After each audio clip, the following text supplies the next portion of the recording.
Good morning. I'm so glad you're here for Friday morning coffee.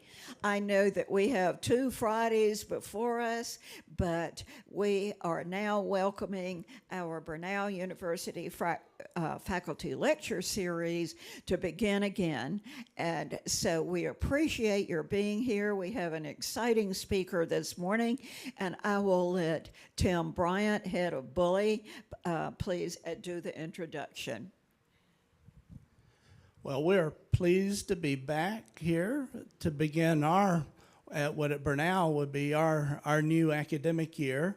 And we're very pleased to be here at LVE at this morning coffee program and having introducing some of our elite faculty that we have at Brenau. This morning we have with us Lisa Fischel. She is an innovative and collaborative Atlanta-based theater artist and educator. She specializes in voice movement, pedagogy, and is one of the few certified in Michael Lugering's The Expressive Actor, Integrated Voice, Movement, and Active Training. I bet you didn't realize you're going to get up out of your chairs today. She is skilled in Shakespeare, acting for the camera, devising, and contemporary works. Lisa is currently the BA Program Director and Assistant Professor of Theater at Brenau University. Her national service includes the association, and I'll let her add that. We got a little typo there. And a member of the Association of Theater for Higher Education. Her niche is education, and education is the ability to teach the individual in traditional group settings. Lisa is a vivacious and engaging educator who thrives in uniting a collective and inspiring those around her to reach their greatest potential in their personal and professional lives. You're going to go out of here really inspired and excited about the rest of your day. And we got great weather to celebrate it. Lisa Fischel. Thank you. Ooh. What a great way to start, right? Awesome. So thank you, Tim and Mary, for that lovely introduction. I'm so pleased to be with you today. Thank you so much for coming out and having some coffee with me. So my name, as they said, is Lisa, but it's also Lisa Ann Fischel. The fun thing about that is my initials spell out laugh, which I really love doing. And I was just speaking with Miss Ann George over here, who again reminded me that Ann means grace. And I know Lisa, as my mom has told me, means oath to God. I don't know if I've been so great on the graceful part because I, have wonderful spills like I just did with the microphone, but, we'll do what we can. So I wanted to title this, You Can't Dress Up Sweatpants and Other Things Bitter People Like to Say. You'll learn more about why I titled this. I love wearing sweatpants and yoga pants, and people have always said that you can't dress them up. Well, I'm doing it now. I've always been the type of person that when people have told me that I can't do something, I went right along ahead and did it. My parents were not so happy about that all the time. But it's worked well a little bit later. So to tell you a little bit about who I am, this is me with my favorite person in the world, my dad. And I was born in California, in Mission Viejo, in Orange County, California. And my dad is really my favorite person because he just always had a lot of fun with me and taught me how to read using Hooked on Phonics and Shakespeare. So Romeo and Juliet was the first thing that I ever read, and turned me into quite a dramatic human, which is very funny because my dad is incredibly logical. He was a certified public accountant, is very good with numbers and thinks very logically. My mom was all about emotions, and I feel like I'm kind of the embodiment of both of them at the same time, which sometimes can get quite confusing. I don't know if people like astrology in here, but I love it. It's been one of the tools that has helped me to understand not only myself, but other people around me. So I'm a Leo rising, so that means I'm very excited about entertaining and inspiring. I'm a Capricorn sun. I was born December 27th in 1988. And so, yeah, just a couple days after Christmas, but I'm also Jewish, so that didn't matter. My dad told me that he played Hallelujah, strangely enough, by the Mormon Tabernacle Choir while I was entering the world. So, you know, he's to blame for a lot of this. But yeah, so he loved Shakespeare and the arts, and just got me excited about performing and engaging in poetry from a really young age. And my mom was a teacher. She was a substitute teacher, and she just really enjoyed this kind of variety. She really loved teaching math, was not incredibly good at it, but my siblings and I have two siblings, so I'm the middle child, which also explains a lot. So I have an older brother and a younger sister, and during the summer, we would just always be excited about learning. So my mom would kind of give us summer school, so we would just kind of learn and go to the pool and, you know, and have fun. My dad, the other thing that I kind of listened to a lot growing up was Madonna. So yeah, Madonna and Shakespeare. What a wild combination. So when I was growing up, I moved around a lot. When I was in school the first time, so like very young from elementary school, we were at a private school called Challenger. And then when my dad changed companies, and so we moved to Utah. And then my mom, since she was kind of hopping around to different school districts, was like, oh, this is a really good school. So we just kind of went to other schools. So because of that, I went to 3 different elementary schools, 2 different middle schools, and 4 different high schools. The 4th high school was actually when my parents had split up when I was about 10 or 11, and then my stepdad later on got a job in Las Vegas, Nevada. So I finished out high school my junior year and my senior year in Las Vegas, and then continued on to University of Nevada, Las Vegas, where I entered theater. I really loved my undergraduate experience. We actually were, when I entered the program, there were 40 students as freshmen, and we were part of the BFA, or Bachelor of Fine Arts in Theater Performance. But the program was changing to stage and screen acting, and my class was kind of the guinea pigs for all of that. So one day in the middle of our first year, they said, we're actually cutting the program down from 40 people to 10 people for this first class. And luckily I made the cut. So my class really got the best of both worlds. It was a lot of work. It felt like a very rigorous, almost like a very, it was like an introduction to a master's in fine arts, which I went into later. But so we essentially got a BFA in theater performance and also a BFA in acting for the camera. I learned a lot there. I really fell in love with, I've always loved movies. Like when I was younger, I used to kind of dress up.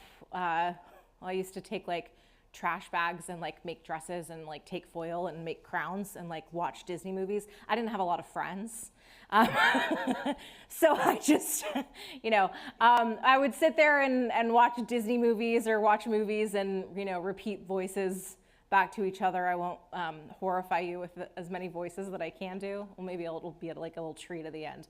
But yeah, so I've always loved movies, cinematography, directing. I really fell in love with, and when I was a senior and ready to go to grad school, I went to the University and Resident Theater Association for auditions. And a lot of the people that called me back said that I should wait until I was in my 30s to go to grad school. And I was like 22 at the moment, and I was like, well, what am I gonna do until then? They're like, well, you could try working, but really with your type, your actual acting career really isn't gonna take off until you're like late 30s, early 40s. And I was like, well, what am I gonna do then, So it's a lot of my life interacting with other people has very much felt like hurry up and wait. And I've always had this weird thing inside of me that feels like I'm running out of time, I don't know if anybody else has ever felt that way, but you're just like, you want to like hurry up and like live, like, what am I waiting around for all of this?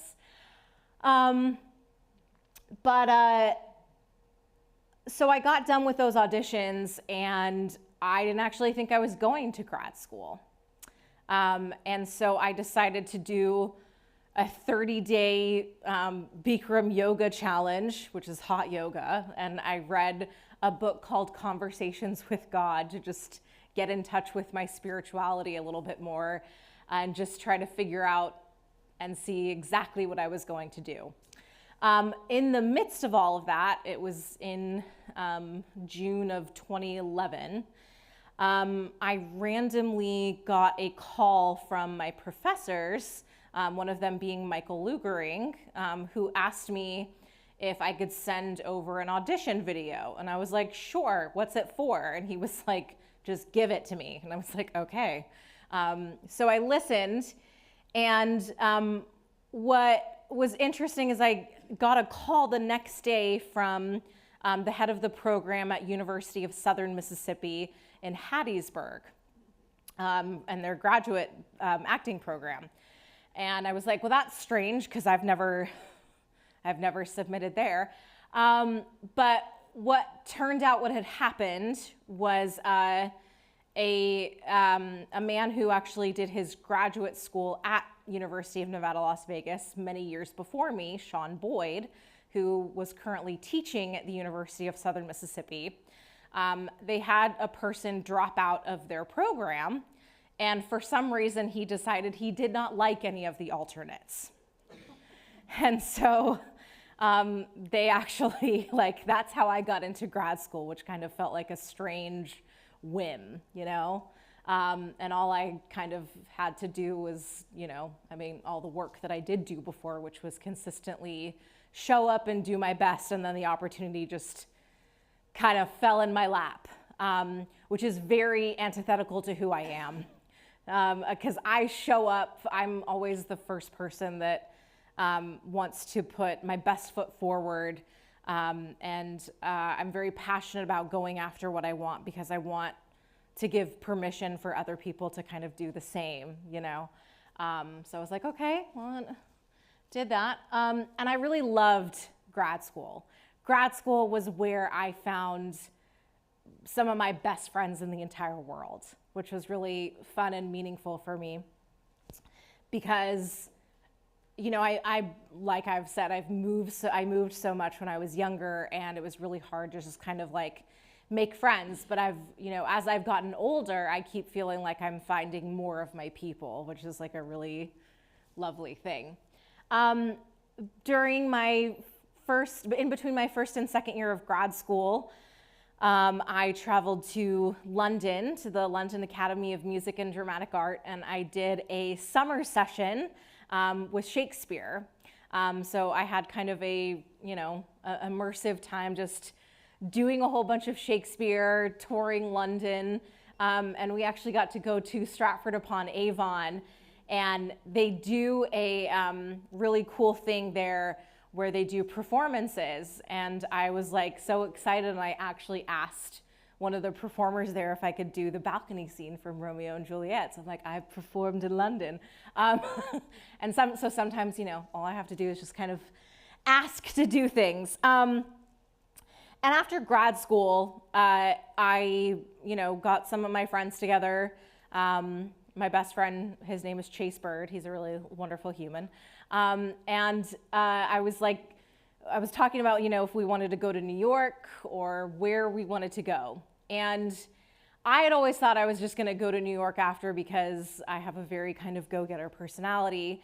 But when I was in grad school, I really found my voice as an artist. And I started to do a whole lot of kind of strange things. So I did a lot of neutral mask work and a lot of movement stuff. And just really was excited about building theater amongst a community. And I had heard that Philadelphia had a great theater scene. And this is a little collage of grad school versus other places. But in the middle there, with the person with the scarf, that's Chase. And then my friend Michelle in the blonde. And then this is a picture of me and my mom as a baby. Yeah, it's one of my favorite pictures of us together. And then up here, this is a picture of a Shakespeare painting that my dad got me when I graduated grad school. And the quote there is actually from Act 5 of Hamlet, where Ophelia says, "We know what we are, but know not what we may be." And it's interesting because my dad is kind of this person that, since he is so kind of logical, a lot of the times where I'm hearing poetic forms of love are either in birthday cards that come once a year, but he's a bit stoic. So he'll often get me gifts or, with cards and paintings that have these quotes on them. And so it's just kind of been our love language, so to speak. And this quote has stuck with me because it, for me, is the epitome of what theater is and life is, which is possibility, right? And I've always loved theater because I never really knew what I wanted to be because I just wanted to experience so much of life. And then my dad's answer for that was an actor, even though he was like, "Can you please take an accounting class?" And I really should have listened. But anyway, so yeah. But I moved to Philadelphia after grad school, and I was a dog walker and pet sitter. I love dogs. They're the coolest creatures in the world because they're always happy. And they're always happy to see you. It's just always feels like the purest form of love. And when I was in Philadelphia, I didn't really find, I did a lot of things with smaller theater companies. So I got to do really cool projects with Shakespeare and devised work. But I saw this posting one time for a company called Historic Philadelphia. And I've always been a huge lover of history. And the first thing that I went out for with them was at it was a collaboration they were doing with the National Museum of American Jewish History for a woman called Eva Bain. And so it was this one-woman show where I, as the performer and as Eva, would have a 30-minute show for kids who were touring the museum. So they would get to meet me and tour the museum afterwards, and we'd have a conversation afterwards, like a little question-answer period, and as Eva. And as I was walking home one day from rehearsal, I just thought, you know what, I'd make an awesome Betsy Ross. Because they also had a partnership with the Betsy Ross House. And I was like, I would be such a great Betsy Ross. 2 days later, when I was going in for work, I got asked to be Betsy Ross, which was very fun. And I really fell in love with that opportunity. So this is a picture of Philadelphia Wear magazine, where I am on the cover, and there'll be a picture later on that's like a fuller picture that you'll get to see with me holding the flag. But I really fell in love with playing Betsy. We had 3 Betsies in the house, and I was baby Betsy. So we had them in accordance to the years. So I was between 1776 and 1777. And then we had middle child Betsy, who was 1777 to 1778. And then, of course, our boss and director, her name was Carol Spaked. If you're ever interested in an awesome TED Talk, you can look her up. She did a TED Talk as Betsy. I'll see if I can send a link to someone to get it all sent out to you, but she was one of my favorite people. One of the things that I really loved about Betsy that you may not know is that they called her the Little Rebel, and that she was a middle child herself, and she was born on January 1st, so we're both Capricorns. And she was always very kind of reserved and quiet, but was also very intentional and, was a talented sewer very early on. When she actually went to an apprenticeship, the apprenticeship that she had, it was actually her older sister going in for that. But the man saw her skills and was like, would you actually like to join? She was like, yeah. So she was an upholsterer by trade. And that's how she originally met George Washington, is by making bed hangings for him. And then later on, he came and asked her to, bless you, to make the flag. The flag actually was supposed to be 6 pointed stars. General Washington had that kind of on his uniform and emblem. But Betsy's, signature mark on the flag was that she suggested 5 pointed stars, because she knew how to fold fabric and make one cut of her, with one snip of her scissors, could unfold and have 5 pointed stars. That was my first time really engaging immersively, like very up close with an audience as a character. And it was so special to me because, you would get people who come in and ask me really cool questions about that, like, were you afraid making the flag? And so as a woman answering that question in a time period where, being Betsy was quite special because women didn't have the opportunity to own property. She owned property because of tragedy that happened in her lives because her husbands kept dying. So I encountered a lot of really cool questions with the audience and had some really special moments. And I also played, on the other side of that, a woman named Rebecca Franks, who was a kind of a party girl in like 1778 when Britain was occupying Philadelphia. So that was kind of another, she was quite fun to play and quite different from Betsy, who was very reserved and sewing. And then we have Rebecca Franks, who's just, kind of flouncing around. That's her at the bottom. Eva's at the top, and then this is a larger picture of me as Betsy Ross with the flag. So yeah, some very special moments. I fell in love with teaching in graduate school, and I never thought that I would. I thought I would just be a performer, but it was really special to me because I was encountering people at a point where they could start to make up and change whoever they wanted to be, right?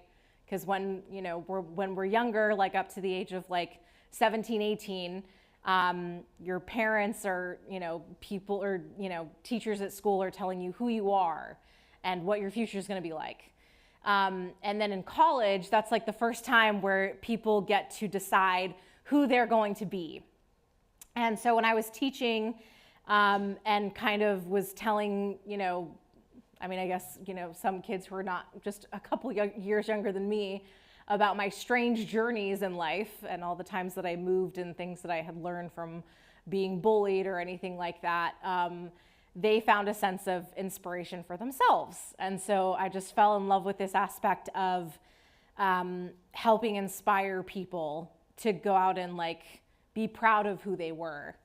And the way that I got my first adjunct job was because I'm such a go-getter. Right when I moved to Philadelphia, I emailed or called the University of the Arts about 6 times every year. And I did that for 5 years. So I did that 30 times until they said, okay, you can come teach a class. But that's where I started. Unfortunately, they just shut their doors. But that's where I started with an adjunct position. And then during the pandemic, right in June of 2020, I wasn't really sure what I was going to do because I kept applying and going to these conferences and just trying to teach.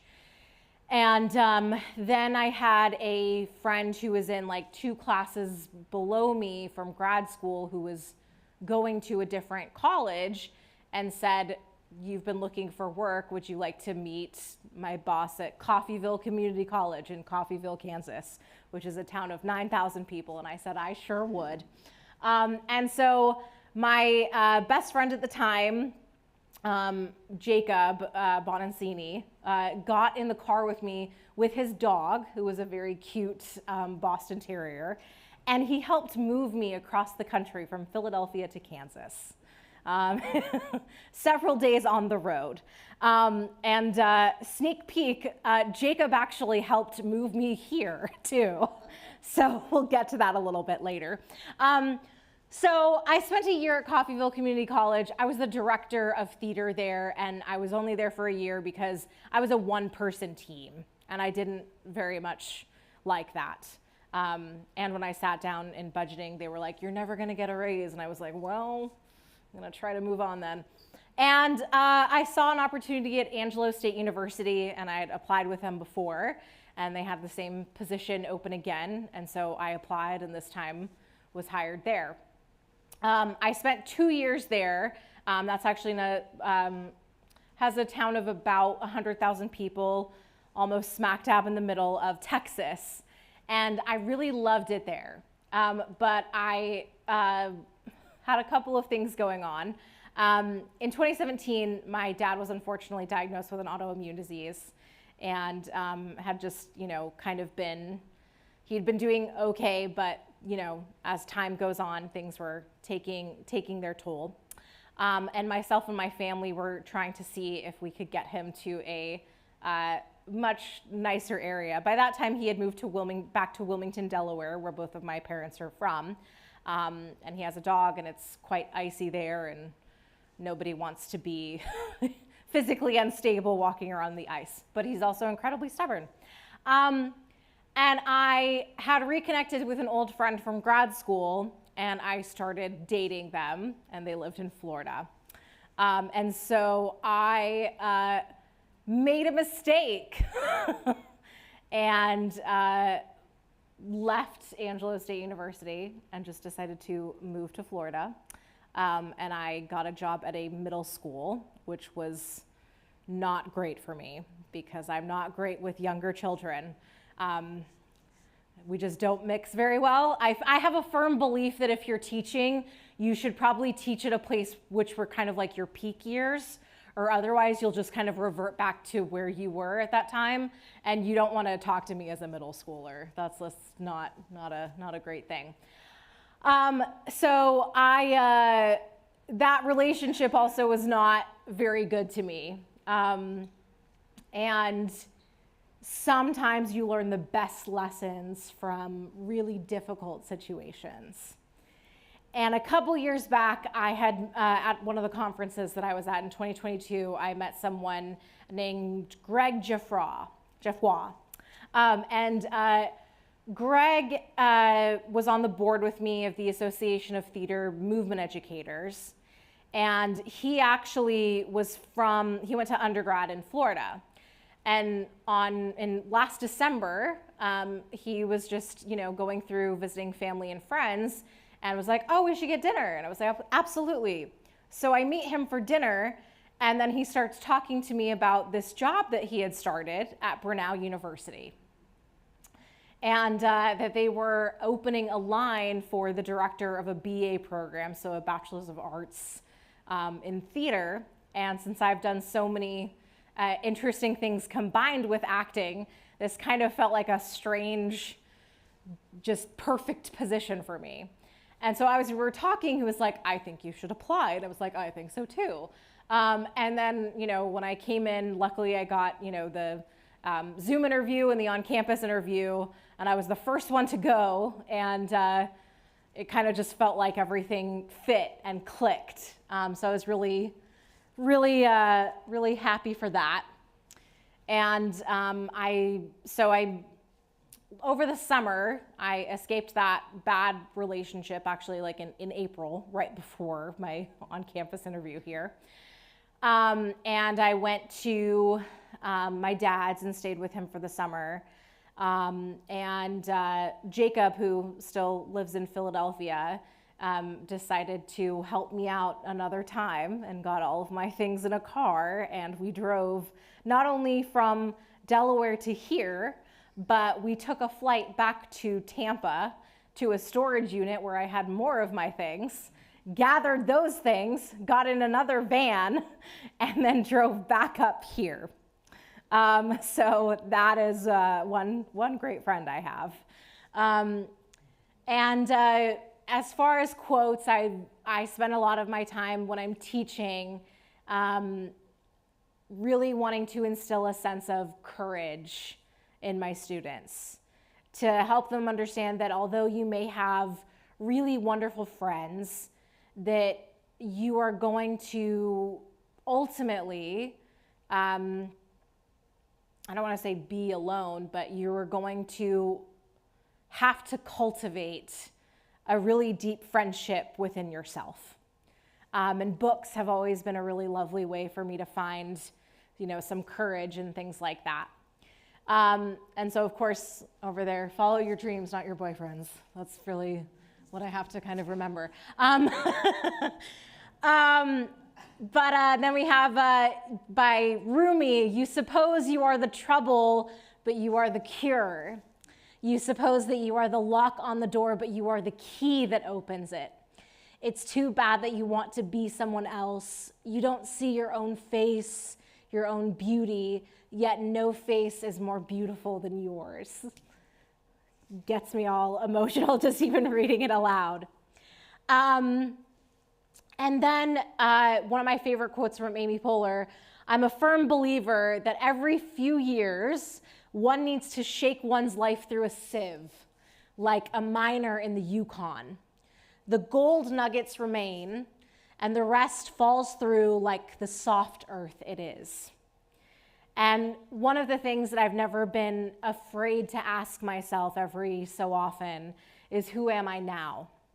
And I like to encourage that in my students because, as you know, you experience a lot of change in your life, and it's not always things that you expect. And you have moments where you fall, and you also have moments where people help you get up. And so I've just always loved this fact that as long as you're alive, there's a possibility, right? That you know what you are in that moment, but you never know who you're going to be. So today, as you can see, and as I'm here right now, I'm happy to say that I got that position. So I'm now the assistant professor of theater at Brenau University, head of the BA program, and I'm starting a new chapter in my life at almost 36 years old. Sometimes I feel really far behind, But at other times, I also just kind of have to keep remembering and taking my own advice, which that life is this beautiful adventure that as long as you are willing and able and courageous and try to put your best foot forward, that success and good people in your life is inevitable. So that's me. Thank you so much for having me here. I would love to open the floor up to any questions you might have. Yeah. Oh, yes. And then we have a microphone happening around. So if anyone has any questions you want to ask.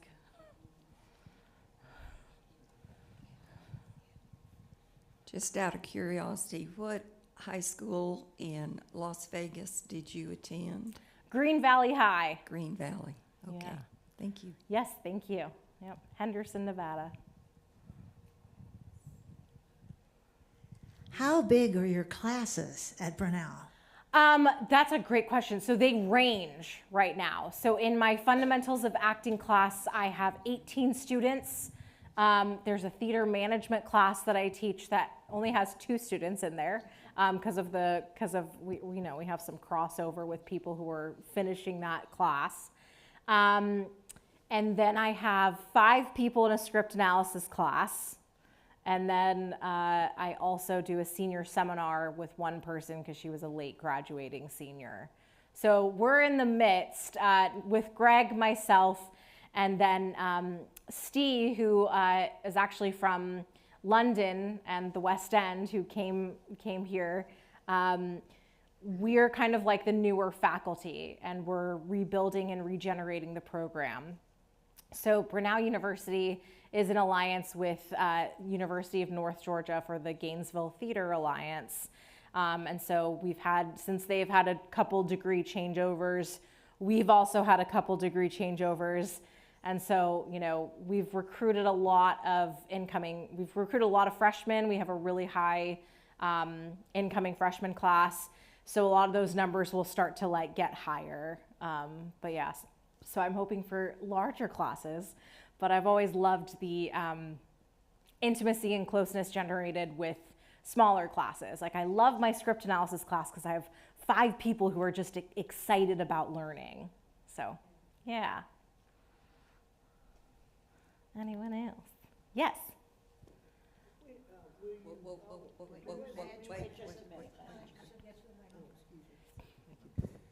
Will you all produce plays or anything that we might see? Yes, absolutely. So this current season, myself and Greg are actually collaborating for something called FemFest. We have a very high female population in GTA, and we wanted to give our students something a little bit different than just kind of the current season that we have. So this year at GTA, the shows are the true story of the 3 Little Pigs, A Monster Calls, and then next semester it will be Young Frankenstein the musical, and Macbeth, the Scottish play. In this devised project, since I love Shakespeare, I've deconstructed parts of the Scottish play as well as Othello, and kind of combined them because I think those 2 plays are quite special, because in Shakespeare's plays we don't actually see a lot of talking between husband and wife. And in those 2 plays, those are really the only 2 plays in the canon where we kind of are able to see a marriage and that relationship. So I'm hoping, and I don't want to get people excited, but I like to, this is what I really want to do. There's a show called Lost Girl that basically takes place after Peter, Peter drops off Wendy and the other darling children from Neverland, and it's the story of Wendy searching for Peter. And it's a very quick show, and it's a really beautiful show that I hope to produce and direct next season. So, Good. Are you familiar with Ed Cabell? yes, in the Ed Cabell Theater, yeah. Lovely space. Beg your pardon? It's a lovely space. Oh, yes, Yes. it is. Thank you. Hi. You said earlier that you do many voices. Can you demonstrate many voices? Yes. So one is the one that I typically use with dogs. So I say, I don't have a picture of him. I do on my phone. But my dad has a dog named Sparky, and I call him my little Puff. So, he'd be coming in from walks, and I say, oh, hi, my little Puff, we're going to get a bedtime biscuit and go to bed. Then I also loved Harley Quinn. So I don't know if many of you are familiar with Batman, but Puddin', didn't you want to finally get rid of Batman? So, yeah, voices. And then, of course, voiceover voices, where I'm like, Slim Elegance, smooth, sensual colors that make lips sizzle. Slim Elegance by Maybelline. I know you do Shakespeare. Do you have a monologue that you know that you would do for us? Wow, I did not expect that. Yeah, can I cheat? Can I cheat? What are you in the mood for? Would you like Julie, one of the sonnets? One of the sonnets? Okay. A sonnet's good. Let's see.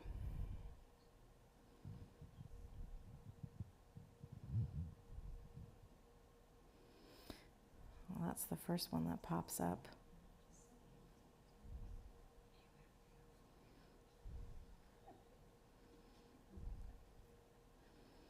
Sonnet 116.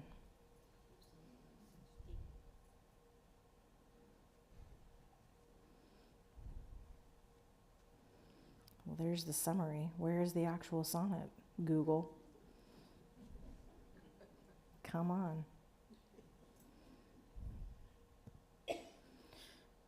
Let's see. Do do do do do do do do do do do. Yeah. Here we go. Let me not to the marriage of true minds admit impediments. Love is not love which alters when it alteration finds, or bends with the remover to remove. Oh no, it is an ever fixed mark that looks on tempests and is never shaken.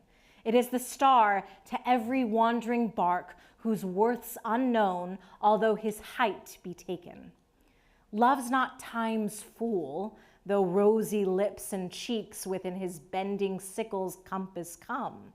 Love alters not with his brief hours and weeks, but bears it out even to the edge of doom. If this be error, and upon me proved, I never writ, nor no man ever loved.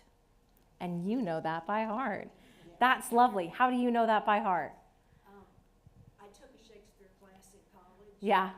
And I was asked to do that at my grandson's wedding.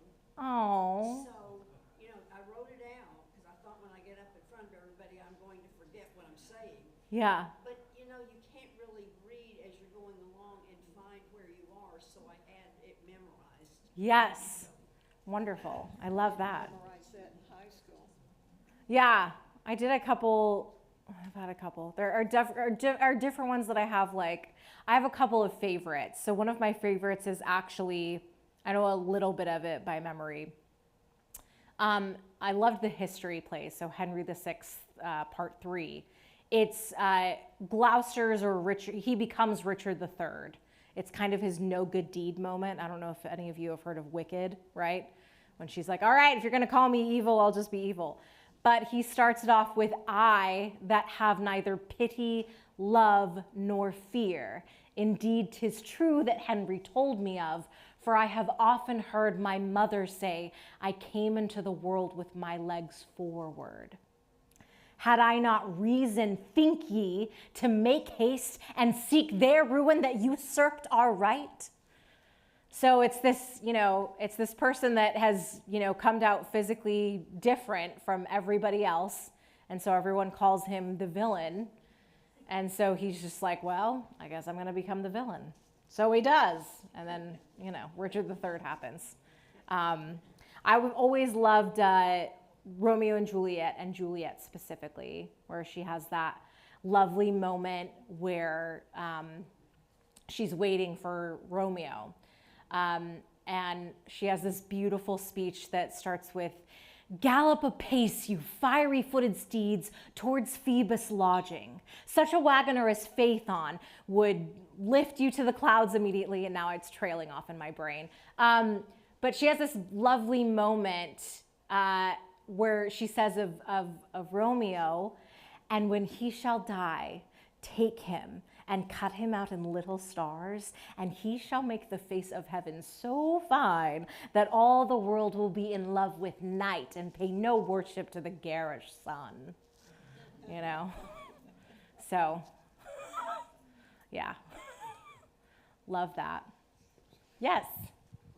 Tell me something about Just a the minute, relationship. Stanley. Just a minute. The relationship that has evolved between Bernal and North Georgia. What is that? How did that come to pass? Well, it still is. So I think that's been that relationship, the Gainesville Theater Alliance, I know has been there for many, many years. I'm not quite sure how many.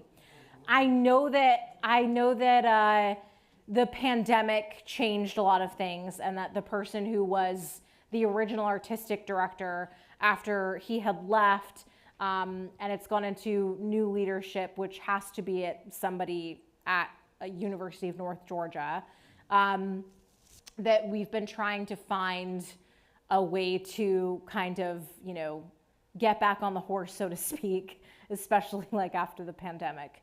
So we're still in collaboration. There are things that have had to, take a cut. Like I know at one point we were doing quite a few more shows, and we've knocked that down to 4 a year. But I think that's also kind of a good thing sometimes, to take a step back and regroup and focus on the quality rather than the quantity, right? So then when we're able to, as we have like a really stellar team right now, I feel on both sides, that, as time moves on, we're really going to be able to strengthen the alliance and really make some wonderful shows, not only in those spaces, but I'm also hoping to get some performers or, some students out to here, so that, that you from the comfort of your own seats can still enjoy some theater. Yes. This is just a practical question. How handicap friendly are the various theater venues between Bernal and North Georgia? That's a great question. So it's one of those things, the spaces at UNG, so the Ed Cabell Theater, is a little bit better, but what we're working on is more ADA compliant. But what we're working on is clearing out some spaces that have just easier accessibility, because both especially Bernal has a lot of older buildings and everything. So yeah, it's a question I can't quite answer because I'm so new, but I do know that Steve, my other colleague, has been working on reclaiming space, so that we can have more of the community come to the productions, including like our downtown. We have a downtown space that is shared with the academy, the high school, but for some reason they've been taking it over the whole time, and we're just kind of like, well, we own it, so can't we get in there? Like, strange questions that not a lot of people tend to ask, but yes, I will keep you posted. Yes, indeed. Anyone else? Okay. Anyone else? What's the course going to be like that you'll teach for us to see? Oh. Well, what I'm currently working on, and I'm curious if you would be interested in this, which is one of the reasons that I'm very excited to be here right now. So I'm curious if you would like to spend some time with our students and them get to know you and your stories. One of the most, as I said before, like I'm a really big lover of history, and it really changed me as a performer to be able to play people who actually existed in real life. And one of the things that I discovered when I was at my dad's house was he had these journals of his father's. And my grandfather, which I didn't even know about him, was an avid journal keeper. And he wrote every single day for years. There's like 20 volumes of just journals that he just wrote every single day.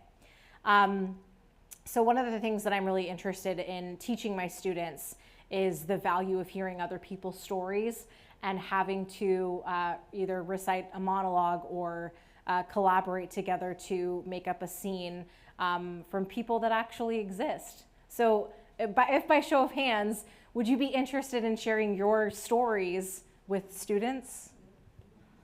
Yeah? We have a group called Memoir Writers. Oh, wonderful. And so we will get contacts with each other, and we will see if this can happen. I would love that. Thank you so much. Yes. Yes. There is someone here that has interviewed a friend who was 100 years old, and anyway, just interviewed her for future episodes. Yeah. So she might have some things written down that would be interesting. Wonderful. I know some of you are part of the Memoir Writers group, so please listen and tuck this away, and we will make sure that there's some contacts made. Thank you so much for coming, and Lisa Fischel, thank you. You're delightful. Thank you so much for having Enjoyed me. I it. appreciate it.